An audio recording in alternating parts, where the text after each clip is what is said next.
चिदात्मने सर्वान्तरात्मने श्रीमद् वेङ्कटेशाय मङ्गलम्। स्वतः सर्वविदे सर्वशक्तये सर्वशेषिने सुलभाय सुशीलाय वेङ्कटेशाय मङ्गलम्।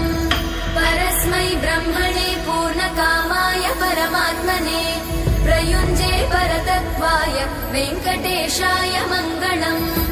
आकालतत्त्वमशान्तमात्मनामनुपश्यताम् अतृप्त्यमृतरूपाय वेङ्कटेशाय मङ्गलम्। प्रायस्वचरणौ पुंसां शरण्यत्वेन पाणिना कृपया दिशते श्रीमद् वेङ्कटेशाय मङ्गलम्।